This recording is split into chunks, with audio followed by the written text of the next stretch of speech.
We tried to prank the new human with a poison that kills 90% of the galaxy. She drank the whole cup, smiled, and asked for another. Look, I need to start this by saying that I, Krello Vanto, am what you might call a reasonable being. I have 3 advanced degrees in xenobiology. I have worked on 17 different space stations across 9 sectors, and I have never, not once, been accused of being stupid. Until now, anyway. But let me back up, because you need to understand the context here, you really do. Our species, the Quilnari, we are known throughout the galaxy for 2 things. First, our incredible sensitivity to toxins. Seriously, we can detect a single part per billion of most poisons, which makes us excellent quality control officers for life support systems. Second, and this is important, we are known for our pranks. Harmless, hilarious, absolutely legendary pranks. Station Kepler 42, where this whole disaster started, was home to about 200 personnel from 47 different species. It orbited a beautiful blue giant star, and its main purpose was serving as a trading hub and cultural exchange center. Basically, it was the perfect place for beings from all over the galaxy to meet, trade, learn, and yes, occasionally mess with each other in good fun. The pranking culture on Kepler 442 was, how do I put this, extensive. We had a whole unofficial ranking system. You scored points for creativity for the target's reaction, for how long it took them to figure it out. The Zenthari twins, Mip and Zop, once convinced a Glorbian engineer that the station's gravity generator was actually powered by everyone's collective belief in gravity. He spent 3 weeks trying to meditate harder to reduce power consumption. Glory. My own greatest achievement before the incident was convincing our Vexian pilot that humans had a holiday called Opposite Day, where everything meant its reverse, and that it was considered deeply offensive not to participate. The confusion that followed was absolutely beautiful. It really was. So when Dolly Torres arrived on the station as our new human liaison officer, well, we saw opportunity. Fresh meat, as the humans themselves would say, which is a disturbing phrase when you think about it, but anyway. Dolly was, by human standards, apparently quite average. She stood about 1.7 meters tall, had dark hair that she kept tied back in what she called a ponytail, even though it looked nothing like any tail I had ever seen, and she had this way of smiling that made you feel like she knew something you did not. She had been assigned to Kepler 442 to help facilitate trade negotiations between human colonies and the rest of the galactic community. The thing about humans, and I cannot stress this enough, is that they were still relatively new to the wider galactic stage. They had only achieved faster-than-light travel about 40 cycles ago, which, in galactic terms, was basically yesterday. Most species took centuries to integrate into galactic society. Humans did it in decades. They were everywhere, suddenly talking to everyone, making deals, joining crews, and generally being way too enthusiastic about everything. We knew a few things about humans from the briefings. They came from a planet called Earth, which had slightly higher gravity than galactic standard. They were remarkably adaptable, capable of eating a wider variety of foods than most species. They had impressive endurance, something about their persistence hunting evolution. But the briefings were, shall we say, incomplete. Dolly had been on the station for exactly 6 days when we started planning the prank. My co-conspirators were a fantastic group. There was Jessa, a Plenari with 4 arms and a wickedly sharp sense of humor. Bobbin, a Klaxon whose species communicated partially through color changes, which made him terrible at keeping secrets but great at reactions. And Rax, a Thurilian who stood nearly 3 meters tall and had a laugh that sounded like rocks tumbling down a mountain. We met in the rec room on the 7th day, huddled around a table in the corner where we could plot in private more or less. The rec room had soft blue lighting, comfortable seating designed for multiple body types, and a drinks dispenser that could produce beverages suitable for 73 different species biologies. We need something big, Jessa said, tapping 2 of her hands on the table while the other 2 gestured excitedly. Something that will become legendary, you know what I mean? The human's first week on station, we welcome her properly. Not too mean, though, Bobbin added, his skin shifting to a thoughtful purple color. We want her to laugh about it later, right? That is how the best pranks work. Agreed, I said, leaning back in my chair. So what do humans find scary? What would make for a perfect prank? Rax's eyes lit up. Literally, they actually glowed a bit when he got excited. What about the Zenthari spice? You know, the one that is completely harmless but smells like decay to most species. Too obvious, Jessa said, waving all 4 hands dismissively. She would smell it and refuse.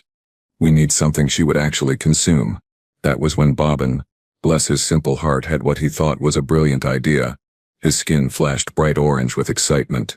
What about Valonian crystal extract? It is deadly to like 90% of known species, but we could tell her it is a special welcome drink, something traditional. Then right before she drinks it, we tell her it is poison, and we all have a good laugh. We all stared at him. That is, I said slowly, actually perfect. We give her the drink, we build it up as something special, and right before she sips it, we reveal the joke. Her face will be priceless, absolutely priceless. The thing about Valonian crystal extract, you see, is that it is not actually that dangerous if you do not drink it. It is, however, legitimately lethal to most carbon-based life forms if ingested. Even a small amount causes immediate cellular breakdown in most species. It was the perfect fake-out because it was genuinely dangerous, which made the prank feel more real, but we would stop her before any actual harm occurred. We were geniuses, we thought. Absolute masters of comedic timing. We spent the next 2 days preparing everything. We got a ceremonial cup from the plenary homeworld, because presentation matters. We prepared a whole speech about station traditions and welcoming ceremonies. We even got Rax to practice looking serious, which for a 3-meter-tall being who usually smiled constantly was quite the achievement. This is going to be legendary, Jessa kept saying, her 4 hands rubbing together in anticipation. People will talk about this for years, they really will. The look on her face when we tell her, Bobbin added, his skin cycling through excited colors. Oh, I cannot wait, I truly cannot. I felt confident. Genuinely confident. We had planned everything perfectly. We knew exactly when Dolly would be in the rec room for her daily break. We had the speech prepared, the drink ready, the timing rehearsed. What could possibly go wrong? The day of the prank arrived, and let me tell you, we were ready. We were so ready.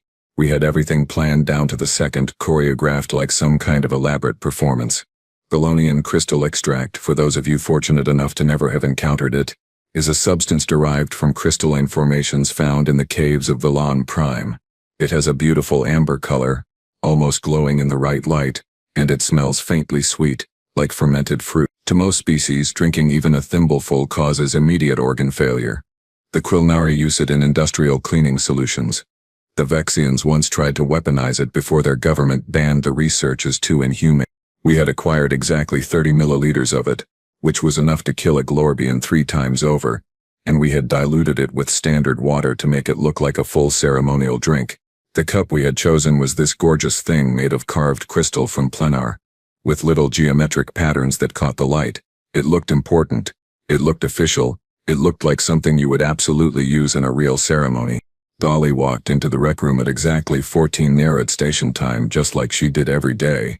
She wore her standard human uniform, which was this crisp blue and gray outfit that seemed unnecessarily formal for a space station, but humans were like that sometimes. She headed straight for the drinks dispenser, probably planning to get one of those horrifying human beverages they call coffee, which smells like burnt soil and somehow gives them energy. Dolly, I called out, my voice perhaps a bit too enthusiastic. Perfect timing. Perfect timing indeed. She turned, raising one eyebrow in that way humans do when they are curious but also slightly suspicious. Pale? What is going on? The 4 of us approached her with practiced casualness. Jessa carried the ceremonial cup on a small tray with 2 of her hands while her other 2 hands clasped together in a gesture of formal respect. Bobbin's skin had shifted to a calm blue color, which for him meant he was trying very hard to look innocent. Rax stood behind us attempting to look dignified, which was challenging because he kept wanting to smile. We have been terribly rude, I said, placing one hand over my chest in a Quilnari gesture of apology. You have been on this station for over a week now, and we have not properly welcomed you according to station tradition. Station tradition? Dolly asked, her eyes narrowing slightly.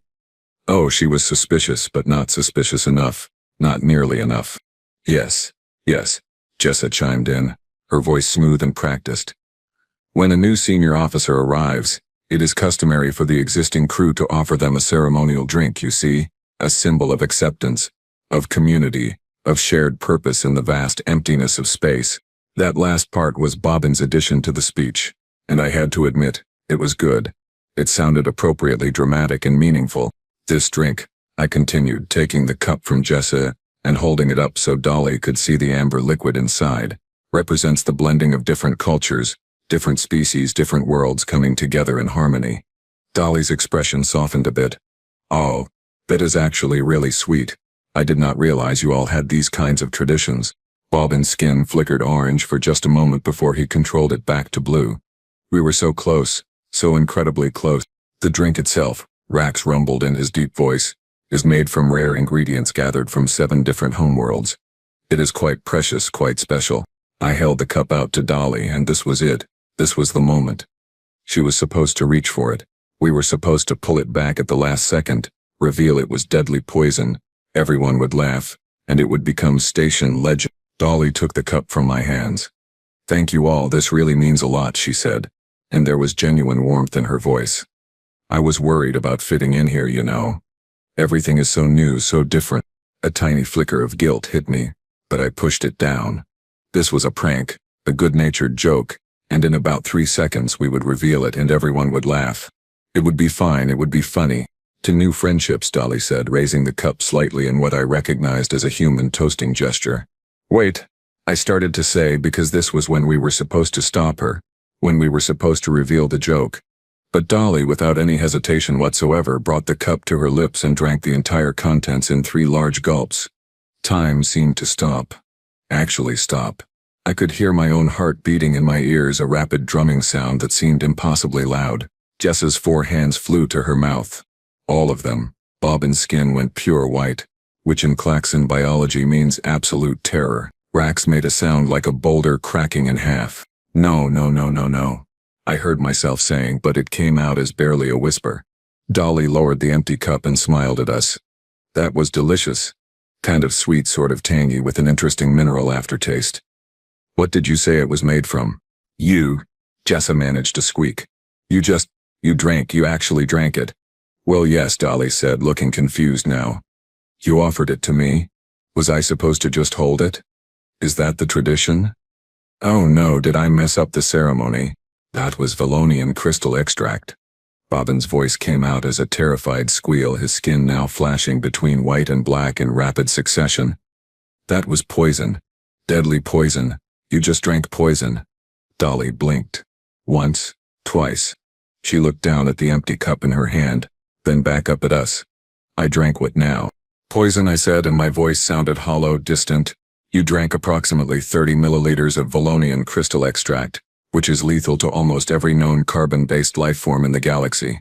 It was a prank, Rax added weakly. We were supposed to stop you before you drank it. For a long moment, Dolly just stared at us. Then she looked at the cup again.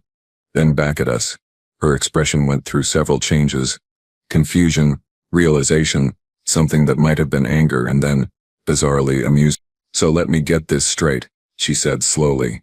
You 4 decided to prank me, the new human on the station, by pretending to give me poison in a friendship ceremony.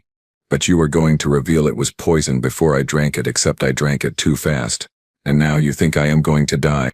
We all nodded, too terrified to speak. Dolly set the cup down on the nearest table. She crossed her arms. She looked at each of us in turn, and then she said the words that would haunt my nightmares for months to come. Do you have more? Because that actually tasted really good and I would love another cup. The rec room went silent. Not the comfortable kind of silence, but the kind where everyone has simultaneously forgotten how to process reality. Bobbin's skin had now settled on a sickly gray color that I had never seen before. Jessa's 4 hands were trembling. Rax looked like someone had just told him that gravity was actually optional. More? I finally managed to croak out. You want more poison? Dolly shrugged, completely casual, like we were discussing beverage preferences and not her apparent immunity to substances that could melt through hull plating. I mean, if you have it. It had a nice kick to it, you know? Kind of reminded me of this mezcal my uncle used to make back in Oaxaca. Mezcal, Jessa repeated faintly. What is mezcal? It is an alcoholic drink from Earth, Dolly explained. Pulling out a chair and sitting down like this was a perfectly normal conversation. Made from agave plants.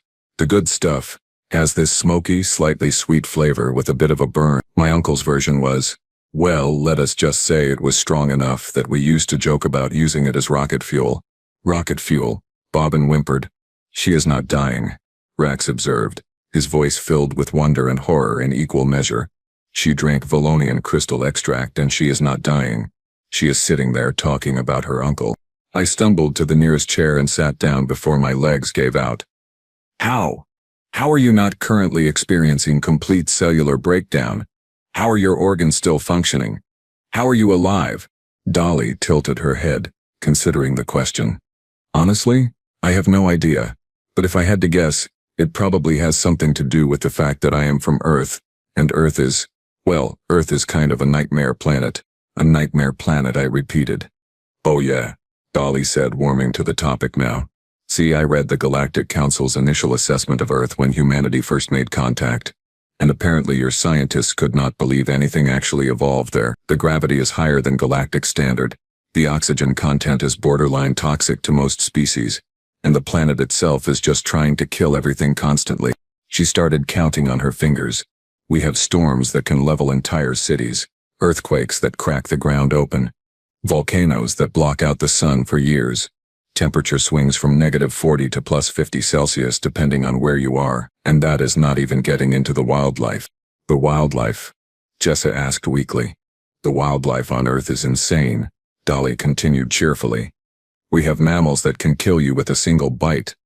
Insects whose stings cause complete system shock. Plants that can poison you just by touching them. Reptiles that can swallow prey twice their size. Fish that produce enough electricity to stop a heart. And everything, and I mean everything, is either trying to eat you or defending itself from being eaten by producing some kind of toxin. I felt my understanding of the universe shifting in uncomfortable ways. But humans evolved in this environment. Exactly. Dolly snapped her fingers, which made a sharp cracking sound that caused all of us to jump. Sorry. But yes, we evolved in an environment where pretty much everything was toxic or dangerous. Our bodies had to learn to process and neutralize all kinds of chemicals just to survive. We developed livers that can filter out an incredible range of poisons. Kidneys that can handle waste products that would kill most species. A digestive system that can break down and extract nutrients from things that would be considered hazardous materials on most worlds. So the Valonian crystal extract, I said slowly, my brain finally catching up. Your body just filtered it out? Dolly nodded. Probably metabolized it, broke it down into something harmless and is currently processing it for excretion. I might feel a tiny bit weird later, maybe a slight headache, but honestly it will probably be less severe than the hangover I got from drinking Jovian whiskey last month. Jovian whiskey? Bobbin asked, his color shifting to confused purple. Another human alcohol, Dolly explained, made on one of Jupiter's moons. Really strong stuff. Good times. The door to the rec room slid open and 3 more crew members walked in. They must have noticed our expressions because they immediately stopped. What happened here? Asked Vren, a Tethian medical officer with scales that shimmered green and gold. You all look like you have seen a ghost. The human drank Valonian crystal extract, Rax said hollowly. Vren's scales went pale. She what? How much? Where's the body? I need to call medical emergency. I need to prepare the containment protocols. I'm right here, Dolly said, waving. Still alive. Feeling fine, actually. Vren stared at her, then at us, then back at her. That is not possible. That is medically, biologically, physically impossible. Welcome to humans, I muttered. Beside Vren, a Corthan navigator named Plex started laughing. Not a happy laugh, but the slightly unhinged laugh of someone who has just had their worldview validated in the worst possible way. Oh, this is perfect. This is exactly what happened with Kendra. Kendra? Dolly asked. Another human? Plex explained, still laughing. She was on Station Vega 9 about 6 months ago. Some of the crew thought it would be funny to replace her water supply with diluted threnic acid as a prank. You know, something that would taste bad but not actually hurt her. And then they would reveal the joke. Let me guess, Dolly said. She drank it. She drank it, Plex confirmed. 3 full glasses over the course of a day. When they finally told her and rushed her to medical, the doctors found nothing wrong. Nothing. Her stomach had just neutralized the acid like it was nothing. Kendra said it tasted like orange juice. The 3rd crew member, a Vexian pilot named Taurus, spoke up quietly. On my last posting, we had a human engineer named Marcus. He accidentally ate elephant berries from the hydroponics bay. Those berries contain enough neurotoxin to paralyze a Glorbian for 3 days. What happened? I asked, dreading the answer. He said they tasted like blueberries but a bit sour, Taurus said. He ate 7 more before someone stopped him. Medical scanned him and found his nervous system was completely unaffected. His body had broken down the neurotoxin faster than it could take effect. Dolly laughed, a bright sound that seemed completely at odds with the horror story we were living through. That sounds about right. You know, back on Earth, we have this food called fugu. It is a fish that contains tetrodotoxin, which is lethal if not prepared correctly, and we eat it as a delicacy. People pay premium prices for the privilege of eating something that might kill them. Why? Jessa asked, all 4 hands gesturing in complete bafflement. Why would you do that? Because it tastes good? Dolly offered.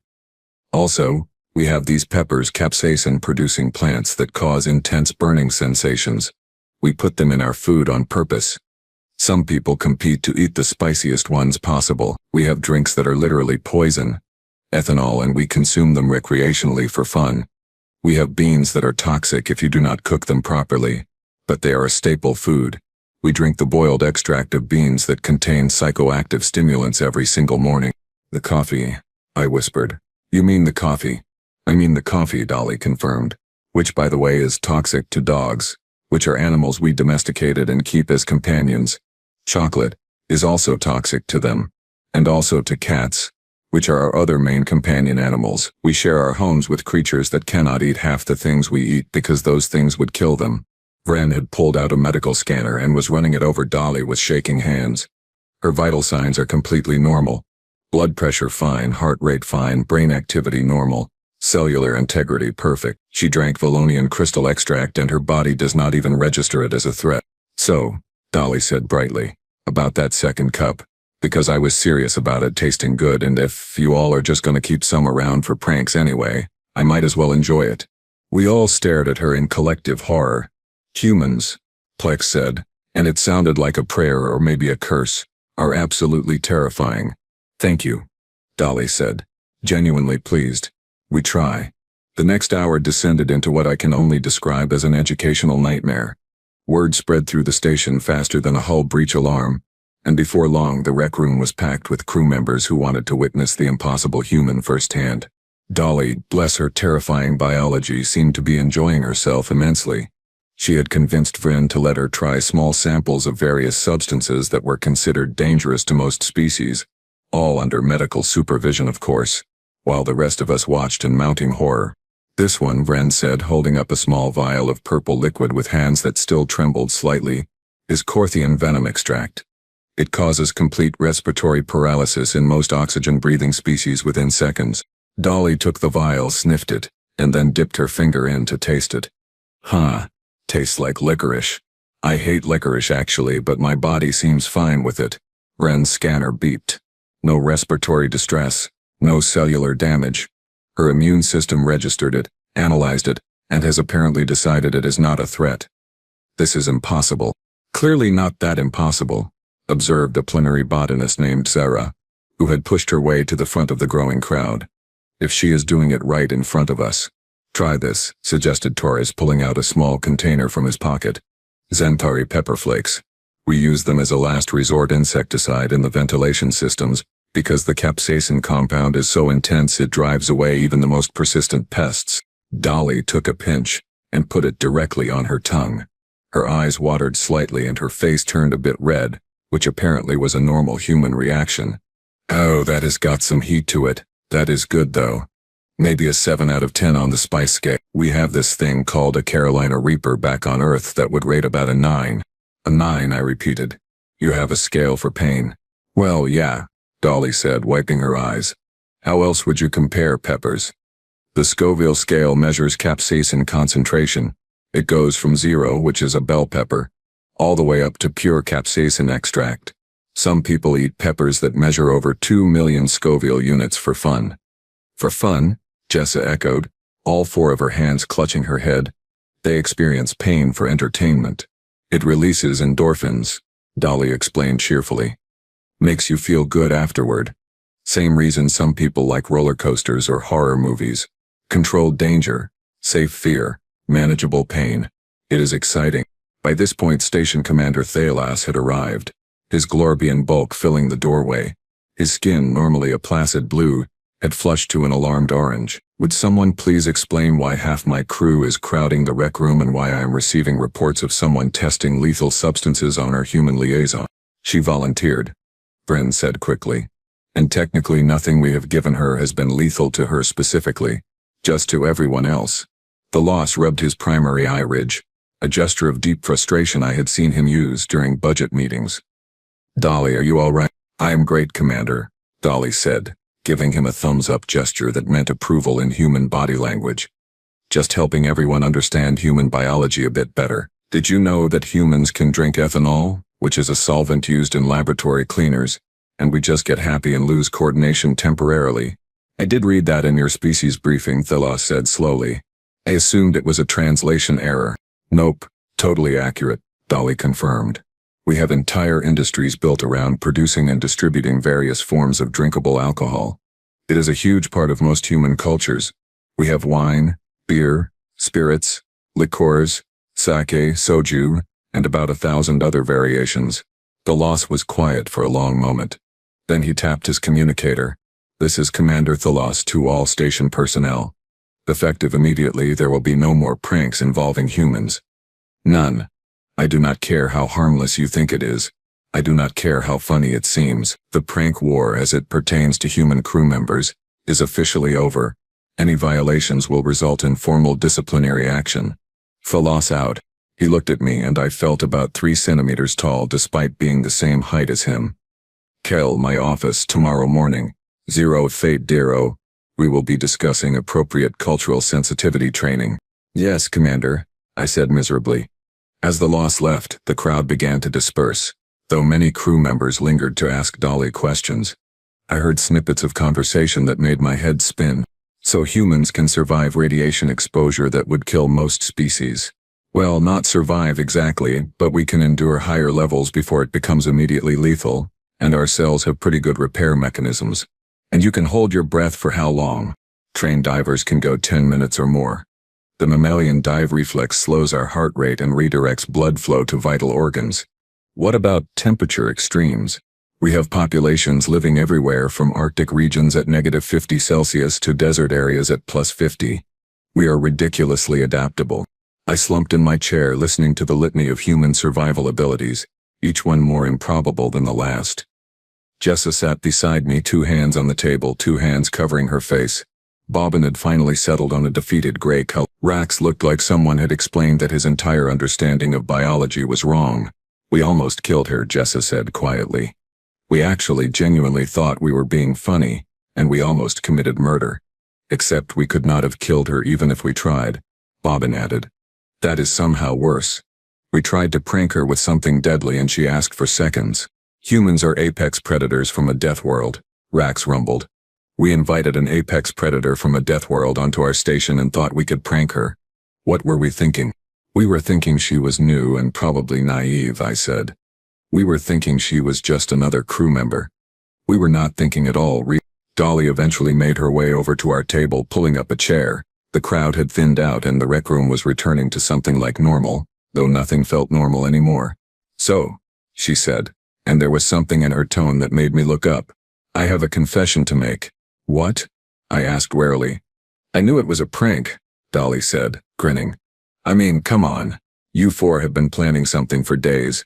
Bobbin's skin flashes orange when he is excited, and he has been glowing like a traffic light every time I walked by. Jessa kept giggling with all 4 hands over her mouth. Rax cannot keep a secret to save his life, he is too nice. And you, Krail, you kept avoiding eye contact. My mouth fell open. You knew. I knew, Dolly confirmed. I figured it was some kind of station initiation thing. I looked up Valonian crystal extract in the database after I overheard you talking about it in the corridor yesterday. When I saw it was toxic to most species but chemically similar to compounds humans consume regularly, I thought, well, this is going to be fun. You drank poison on purpose, Jessa said. Knowing it was poison, knowing we were trying to prank you. I drank something I was reasonably confident my body could handle, yes, Dolly corrected. And I was right. Plus, I got to teach you all a valuable lesson about making assumptions and about human biology, so really everyone wins. We thought we were pranking you, I said slowly, but you were pranking us. The best defense is a good offense, Dolly said. using what I would later learn was a human military strategy quote. You wanted to see my reaction to thinking I drank poison. I wanted to see your reaction to me actually drinking it and being fine. I would say my prank was better. She was right, and I hated that she was right. So are we good? Dolly asked, her expression turning more serious. I know you were not trying to actually hurt me. It was supposed to be harmless fun and, honestly, I appreciate that you all wanted to include me in station culture. The prank war thing, it is kind of nice. It means you see me as part of the crew. We are good, I said, and I meant it. But Dolly, please understand, we are never ever trying to prank you again. You are too terrifying. That is fair, Dolly laughed. Though for what it is worth I would not mind actually having more of that Valonian crystal extract, if you have some. It really did taste good, and apparently it is completely safe for me. Could be a nice treat. Humans, I muttered, shaking my head, are going to take over the galaxy someday and the rest of us will not even see it coming. Probably, Dolly agreed cheerfully, but we will share our snacks with you, even the poisonous ones.